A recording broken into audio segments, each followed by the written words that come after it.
Hello दोस्तों, हमने पिछली क्लास में पढ़ा था कि भारत की अवस्थिति, जिसमें अपन समय जाना, कर्क रेखा, भारतीय मानक समय रेखा, तटीय राज्य, इन सब के बारे में अपन ने चर्चा कर ली थी। ठीक है ना। अब बात आती है कि प्री में तो अपन ने पढ़ लिया है, लेकिन हम मेंस की तैयारी कैसे करें। तो इसलिए मैं आज एक क्लास लेके आया हूँ। उस क्लास में अपन 2 क्वेश्चन की प्रैक्टिस करेंगे। देखो, अपने 2 क्वेश्चन किस टाइप के हैं। पहला क्वेश्चन है, दोनों 5-5 मार्क्स से, कितने 5-5 मार्क्स से। जो भी आरपीएस ने अपना पैटर्न चेंज किया है उसके अकॉर्डिंग अपन प्रैक्टिस करेंगे।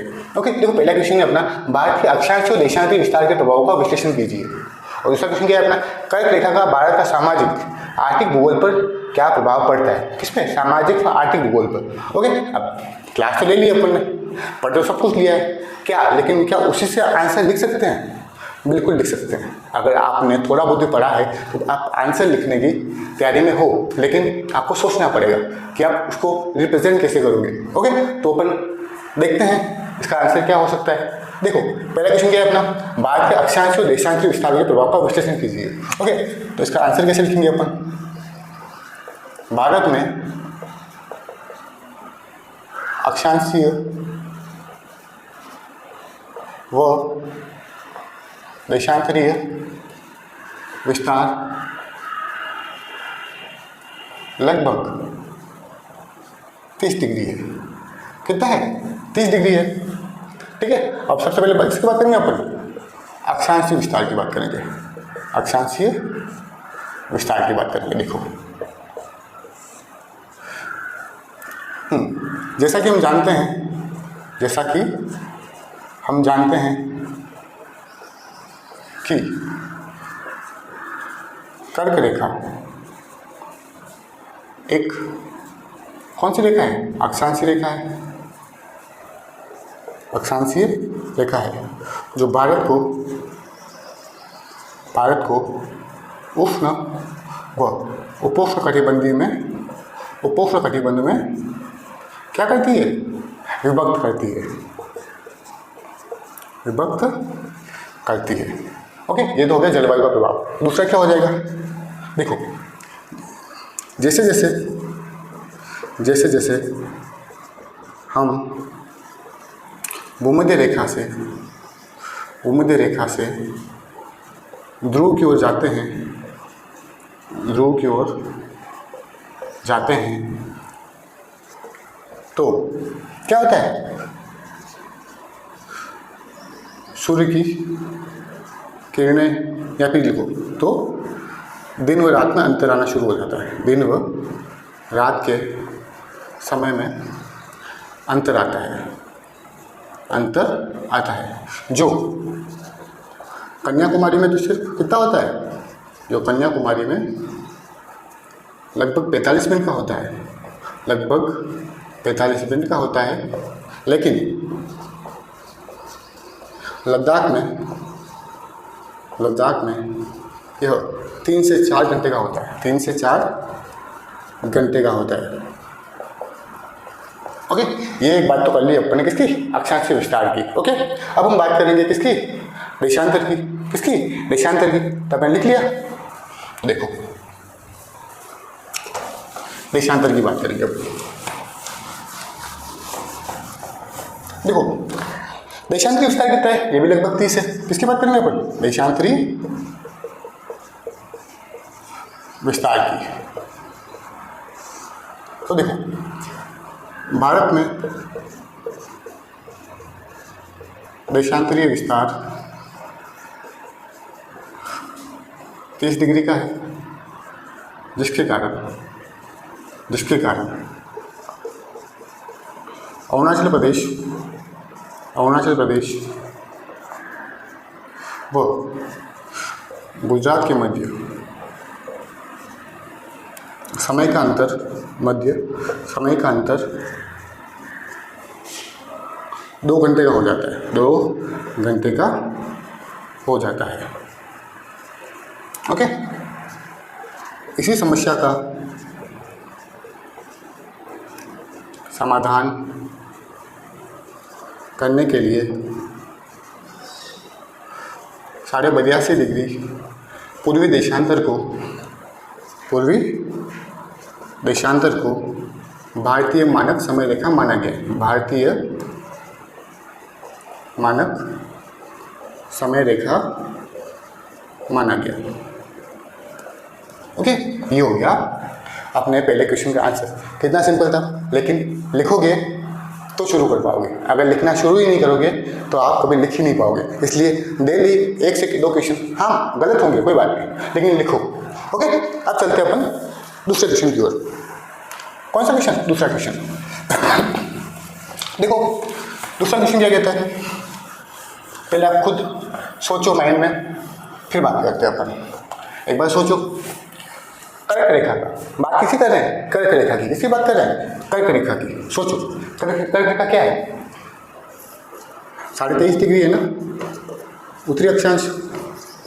ओके, का भारत के सामाजिक आर्थिक यानी कि सामाजिक यानी लोगों पर और आर्थिक पैसे पर क्या प्रभाव पड़ता है, इसकी बात हो रही है। ठीक है ना, सामाजिक और आर्थिक भूगोल पर क्या प्रभाव पड़ेगा, इसकी अपन को बात करनी है। ओके, तो शुरुआत करें अपन। तो देखो इसका आंसर किस प्रकार लिख सकते हैं अपन। भारत में कर्क रेखा 23.5 डिग्री उत्तरी अक्षांश से गुजरती है जिसके निम्न सामाजिक व आर्थिक प्रभाव, निम्न सामाजिक व आर्थिक प्रभाव है। ओके, क्या क्या है देखो। पहला प्रभाव क्या है, वर्षा। ओके देखो, क्योंकि कर्क रेखा क्या है 23.5 डिग्री, इस कर्क रेखा का क्या होगा, ITC जेड है ना, उसको क्या करेगा, ऊपर की ओर जाएगा और आकर्षित करेगी। ठीक है ना, समझ में आया? नहीं समझ में आया? देखो क्या होगा, यानी कि देखो सिंपल वे में समझाऊंगा आपको। तो देखो जलवायु की बात कर लेते, चलो पहले जलवायु पर प्रभाव। ओके देखो क्या होगा इसका, देखो कर्क रेखा के दक्षिणी भाग ज़्यादा उष्ण होते हैं क्योंकि वह भूमध्य रेखा के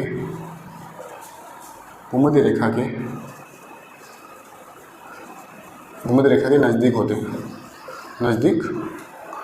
होते हैं, जिस कारण तापमान में कोई अधिक परिवर्तन नहीं होता है,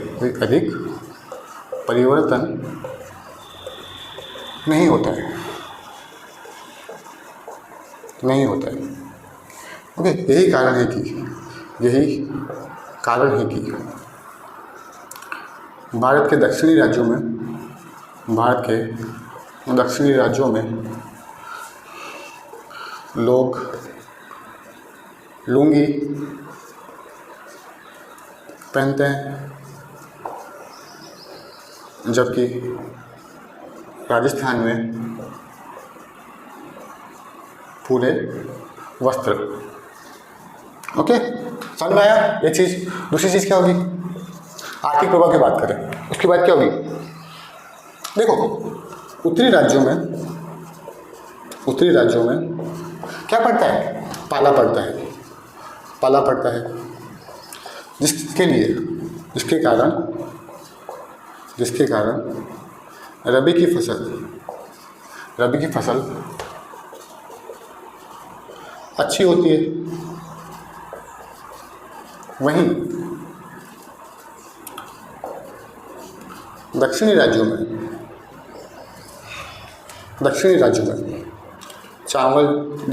में उष्ण या फिर गर्मी अधिक होती है,